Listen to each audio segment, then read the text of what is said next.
गर्मियों के दिन आ रहे हैं और महालक्ष्मी सेल्स आपके लिए तैयार है लेटेस्ट कंज्यूमर अप्लायंसेस के साथ। Branded air conditioners, best brands, best offers के साथ आपके लिए अवेलेबल है महालक्ष्मी सेल्स में। एयर कूलर्स जो आपके पूरे घर में ठंडी हवा से आपके दिन को और खुशनुमा बनाए। Single door refrigerator, double door refrigerators, inverter battery, deep freezers, visi cooler, LED televisions, semi and fully automatic washing machines, water purifier, RO plus UV, आटा चक्की, water dispensers, water coolers, mini refrigerators, सभी appliances best brands के best offers के साथ आपके लिए available है Mahalakshmi sales में।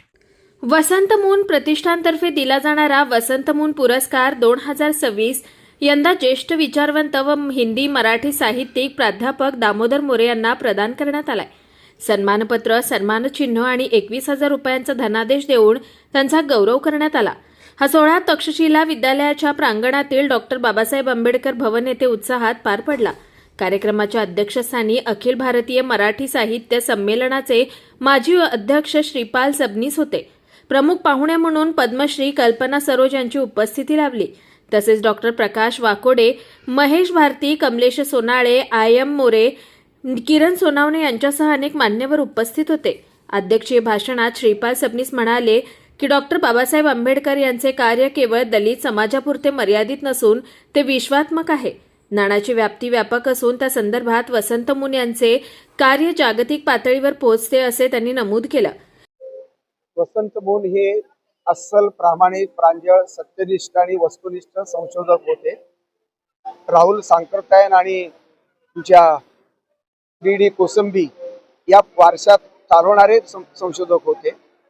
राष्ट्रीय आंतरराष्ट्रीय पातळीवर या संशोधनाचा बोलबाला झालेला आहे। बाबासाहेबांना न्याय देण्याचं काम, बाबासाहेबांचे विचार जिवंत ठेवण्याचं काम ज्यांनी अत्यंत निष्ठेनं, तपश्चर्यापूर्वक आणि समर्पणपूर्वक ज्यांनी केलं ते म्हणजे वसंत मून। आणि म्हणून वसंत मून यांच्या कुटुंबानं, त्यांच्या मुलांनी, त्यांच्या सर्व लेकींनी, त्यांच्या जावयांनी सर्वांनी मिळून हा कार्यक्रम पुरस्कार देण्याचा जो ठेवलेला तो अत्यंत अभिनंदनीय अशा प्रकारचा कार्यक्रम आहे। डॉक्टर साळवे आणि अंजलीताई आणि मिलिंद मून हे सर्वजण कौतुकाला आणि अभिनंदनाला पात्र आहेत। दामोदर मोरे या अत्यंत गुणी कवीला, कलावंताला त्यांनी सबंध हा पुरस्कार देऊन पानतवणे, यशवंत मनोहर, नंतर भोवाळ आणि पावडेबाई या वारशामध्ये दामोदर मोरेंचं कर्तृत्व त्यांनी बसवलेलं आहे। दामोदर मोरे हे भारतीय पातळीवरचे कवी आहेत। हिंदी कवितेमध्ये, मराठी कवितेमध्ये त्यांचं योगदान अत्यंत मोलाचं आहे। ही आंबेडकर केंद्रीय कविता आहे आणि आंबेडकरवाद हा संबंध मानवतावादाला अत्यंत जवळचा आहे। आणि म्हणून आंबेडकर हे केंद्र, भारताचं केंद्र आहे। संविधानवादी बाबासाहेब, समाजवादी बाबासाहेब आणि तुमचे बुद्धवादी बाबासाहेब या तीन बाबासाहेबांच्या पैलूवरती प्रकाश टाकण्याचं काम या पुढच्या काळामधल्या विद्वानांसमोर आव्हान आहे। आणि याच्यातले संविधानवादी बाबासाहेब हे सर्वांनी स्वीकारलेले आहेत, त्याचा आदर करणं आवश्यक आहे। पण बाबासाहेबांनी जो मानवतावाद स्वीकारला तो निरीश्वरवादी आहे आणि संविधानाचा मानवतावाद हा ईश्वरवादी मानवतावाद आहे। निरीश्वरवादी मानवतावाद आणि ईश्वरवादी मानवतावाद या दोन्हीमध्ये मानवतावाद कॉमन आहे आणि तोच महत्वाचा विचार आहे। विश्वाला तारण्यासाठी, विश्वाला कवेत घेण्यासाठी, विश्वाला पोटात घेण्यासाठी मानवतावाद आवश्यक आहे। कारण मानवतावादाला युद्धाचा धोका, क्रौर्याचा धोका, माणसातल्या पशुत्वाचा धोका, स्वार्थाचा धोका, सत्तेचा धोका असे अनेक धोके निर्माण झालेले आहेत। या सर्व धोक्यातून वाट काढायची असेल, दुःखमुक्त मानवता जिवंत ठेवायची असेल, ती विकसित करायची असेल तर बुद्धवाद, बाबासाहेबांचा विचार, सर्व मानवतावादाचा विचार, सर्व धर्मातला चांगल्या गुणांचा विचार, सर्व संतांचा विचार हा अत्यंत महत्वाचा आहे।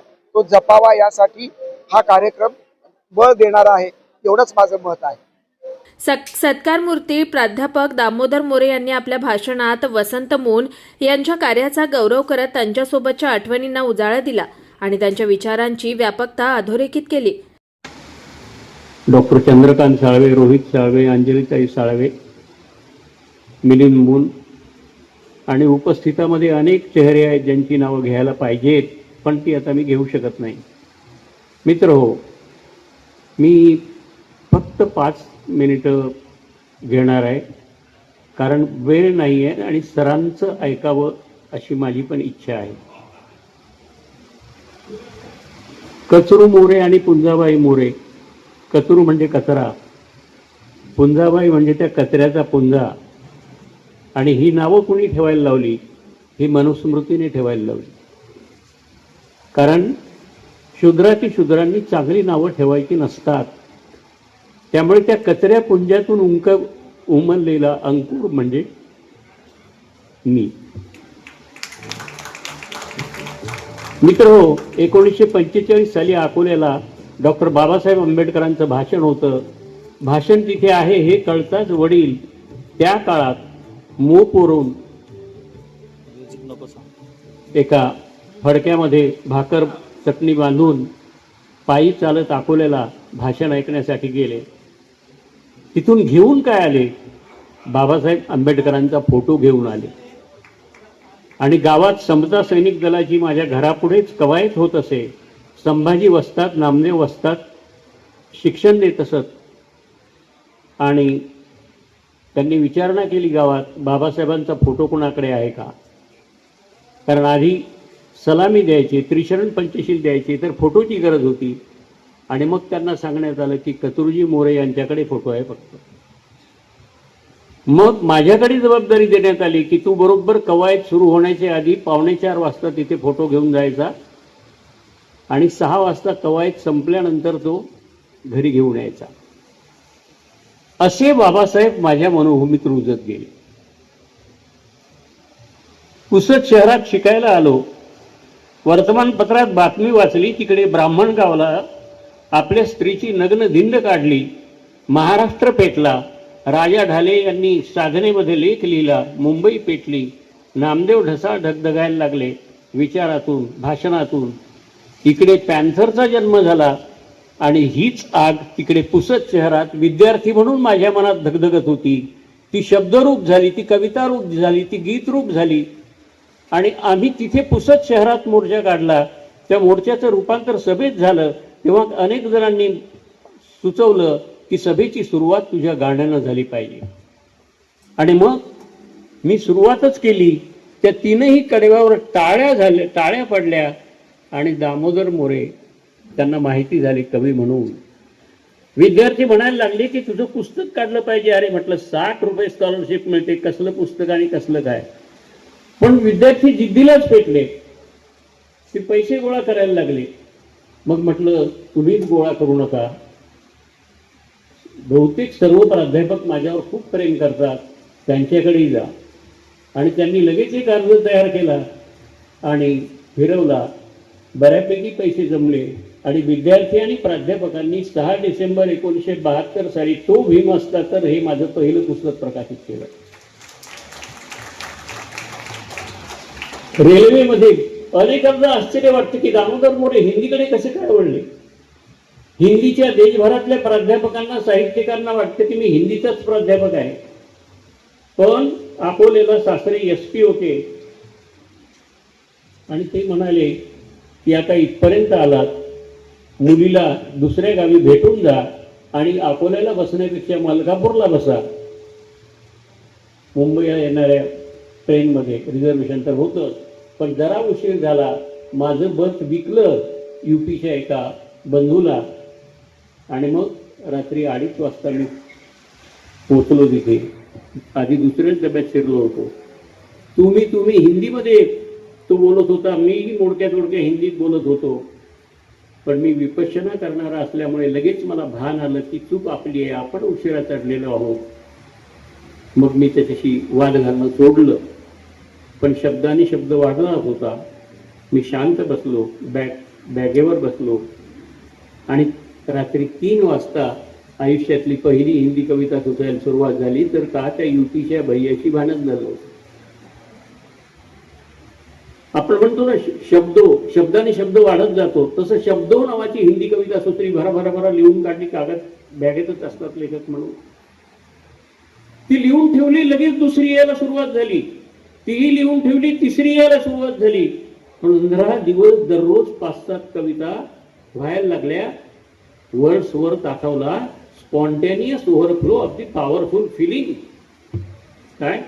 आणि मग ही बातमी मुंबईत पसरली, देशभर पसरली, मुंबईतले साहित्यिक बोलवायला लागले. आणि आताची अवस्था साहित्य अकादमीनं, दिल्ली साहित्य अकादमीने बोलावलं, पंजाब साहित्य अकादमीने बोलावलं, बंगलोर साहित्य अकादमीने बोलावलं. 2012 साली दुबईच्या आंतरराष्ट्रीय हिंदी साहित्य संमेलनात प्रमुख पाहुणा म्हणून तिथे गेलो होतो. तिथे एका पुस्तकाचं माझ्यावर लिहिलेलं प्रकाशन झालं.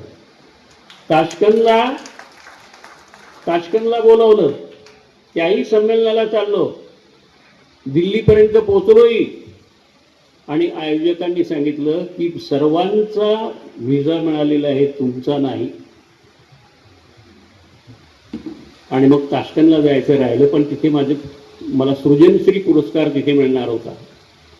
पण त्याच वेळी मला दिल्लीला JNU मध्ये जवाहरलाल नेहरू विद्यापीठाचंही निमंत्रण होतं आंतरराष्ट्रीय सेमिनारचं.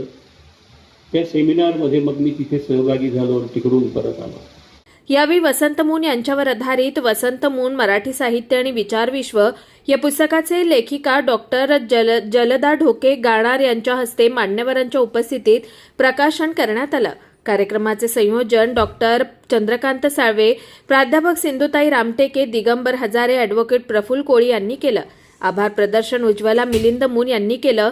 या कार्यक्रमासाठी वसंत मून प्रतिष्ठानच्या अध्यक्ष अंजली चंद्रकांत साळवे, मिलिंद वसंत मून आणि संचालक रोहित साळवे यांनी विशेष परिश्रम घेतले. मुंबई, पुणे, ठाणे, कल्याण व उल्हासनगर परिसरातील सामाजिक, साहित्यिक व राजकीय क्षेत्रातील अनेक मान्यवर मोठ्या संख्येनं उपस्थित होते. आज इथे उल्हासनगरमध्ये वसंत मून सोशल वेलफेअर फाउंडेशन याच्या वतीनं दरवर्षी राज्यस्तरीय आंबेडकरी चळवळीत काम करणाऱ्या साहित्य किंवा इतर कला क्षेत्रातील असे विविध मान्यवरांचं राज्यस्तरीय पुरस्काराचं आयोजन या वेलफेअर फाउंडेशनच्या वतीनं करण्यात येते. मागील कार्यक्रमाचा आमचा 5वा वर्ष आहे. मागील 5 वर्षामध्ये महाराष्ट्रातील विविध क्षेत्रातील साहित्यिकांचा सत्कार इथे करण्यात आला.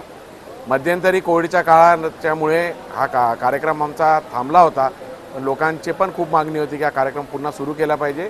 तसा ऐतिहासिक कार्यक्रम आज उल्हासनगरमध्ये इथे तक्षशिलाच्या हॉलमध्ये इथे करण्यात आला, ज्यामध्ये जो या कार्यक्रमाचे अध्यक्ष म्हणून मराठी साहित्य संमेलनाचे अध्यक्ष श्रीपाल सबनीस हे कार्यक्रमाचे अध्यक्ष म्हणून त्यांनी वेळात वेळ काढून इकडे आलेत. त्याचसोबत सत्कार मूर्ती म्हणून हिंदी साहित्य क्षेत्रात त्यांनी खूप भरीव असं काम केलेलं आहे असे दामोदर मोरे सर, त्यांचा इथे सत्कार म्हणून त्यांचं तिथे सिलेक्शन आमच्या कमिटीच्या वतीनं करण्यात आलं.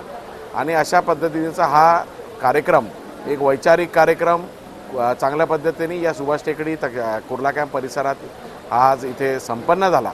दरवर्षीप्रमाणे आमच्या समितीच्या वतीनं शहरातील उल्हासनगर, मुंबई, अंबरनाथ, कल्याण येथील विविध क्षेत्रातील लोक या कार्यक्रमासाठी येतात. या सर्व कार्यक्रमाला ही लोक आली, त्यांचे आम्ही खूप आभार व्यक्त करतो. त्याचसोबत जे वसंत मून जे त्यांच्या नावावर PhD ज्यांनी केलं ते डॉक्टर जलदा ढोके, त्यांनी एक पुस्तक प्रकाशन यांचा पण इथे करण्यात आला. असा एकंदरीत हा कार्यक्रम आज इथे पार पडण्यात आला. वसंत मून जे डॉक्टर बाबासाहेब आंबेडकर चरित्र प्रकाशन समितीचे संपादक होते, त्यांनी डॉक्टर बाबासाहेब आंबेडकरांचे 18 खंड प्रकाशित केले. महाराष्ट्र सरकारतर्फे त्यांच्यातर्फे वसंत मूनांची नियुक्ती करण्यात आली होती आणि त्यांच्या मार्गदर्शनाखाली 18 खंड प्रकाशित झाले. त्यामुळे डॉक्टर बाबासाहेब सर्व दूर महाराष्ट्रातच नव्हे, भारतात नव्हे तर सर्व जगभरात डॉक्टर बाबासाहेब आंबेडकर पोहोचलेत आणि प्रत्येक घराघरात आणि प्रत्येकांच्या मनामनात त्याचे जास्तीत जास्त श्रेय वसंत मून यांना जाते. आम्ही गेल्या काही वर्षापासून त्यांच्या स्मृतीमध्ये साहित्य क्षेत्रात मोलाची कामगिरी करणाऱ्या विद्वान व्यक्तींना वसंत मून पुरस्कार देत आलेलो आहोत. यामध्ये doctor Gangadhar Pantawane, doctor Yashwant Manohar, doctor Kumud Pawde, वामा नोवा आणि यावर्षीचा वसंत मून पुरस्कार प्राध्यापक दामोदर मोरे सर यांना आम्ही दिलेला आहे. या कार्यक्रमाचे अध्यक्ष मराठी साहित्य संमेलनाचे अध्यक्ष श्रीपाल सबनीस सर होते आणि इथे त्यांनी खूप मोलाचे विचार व्यक्त केले. वसंतमुलांबद्दलची सर्व माहिती जी त्यांचे कार्य हे सर्व नवीन पिढीपर्यंत पोहोचवावे आणि त्यांना त्यातून प्रेरणा मिळावी या उद्देशाने आम्ही हा पुरस्कार देत असतो. आणि वसंतमोहन सोशल वेलफेअर फाउंडेशनच्या माध्यमातून आम्ही त्यांचे स्वप्न साकार करण्याचा, त्यांचं ग्रंथसंपदा जपण्याचा आणि त्यांच्या स्वप्नातील research Vasantmohan doctor Babasaheb Ambedkar research institute स्थापन करण्याचा आणि त्यांचे विचार आणि प्रचार आणि प्रसार करण्याचा या माध्यमातून आम्ही प्रयत्न करत असतो. वर्षीचा वसंतमोहन पुरस्कार प्राध्यापक दामोदर मोरे सर यांना देण्यात आला. प्राध्यापक दामोदर मोरे माझ्या वडील वसंत मून आणि मीनाक्षी मून यांच्यासोबत 35 ते 40 वर्षापासून निगडीत आहेत आणि आम्ही पण लहानपणापासून दामोदर मोरे सर काका यांना लहानपणापासून ओळखतो. ते थोर साहित्यिक विचारवंत आहेतच आणि त्यांना यावर्षीचा पुरस्कार देण्यात अत्यंत आनंद होत आहे. प्लस आज वसंत मून यांच्यावर एक पुस्तक लिहिलेलं आहे. डॉक्टर जलदा ढोके हिने वसंत मून या विषयावरच PhD केलेली आहे आणि त्याच्यानंतर आज तिच्याच ती लेखिका असलेलं पुस्तक प्रकाशित झालं. याचा आम्हाला सर्वांना खूप आनंद आणि अभिमान वाटत आहे. थँक्यू. ठीक आहे. आमचे बाबा वसंत मून ज्यांच्या नावाने आम्ही दरवर्षी हा पुरस्कार देतो. बाबा इतके म्हणजे आम्ही आमच्याविषयी सांगते की मुलांच्या बाबतीत त्यांनी कधी भेदभाव केला नाही. मुलं आणि मुलींना त्यांना ज्या क्षेत्रात काही करायचं असेल त्या सगळ्यांना प्रोत्साहन दिलं आणि पहिलेपासून खूप प्रेमळ असे आमचे बाबा स्वभावाने होते आणि जिथे त्यांची बदली झाली तिथे ते कुठेही गेले तरी तिथून ते साहित्य गोळा करण्यासाठी प्रत्येक ठिकाणी ते जायचे आणि जुने जे काही हे असतील ते सगळे जमा करायचे आणि तशीच मग सगळीकडे आम्ही त्यांच्यासोबत फिरत होतो आणि त्यांनी लहानपणी आम्हाला खूप म्हणजे जिथे जिथे नेलं तिथे सगळ्या लहान मुलांना जसं खूप आनंदाने वाढवतात तसं वाढवलं. त्यांनी कधी आम्हाला असं रागाने हे आमच्या बाबांना आम्ही सगळं सांगू शकत होतो इतके ते म्हणजे फ्री होते. Bureau report Swanand media Ulhasnagar. ताज्या घडामोडींसाठी स्वानंद न्यूजला सबस्क्राईब करा आणि बेल आयकॉनवर क्लिक करा.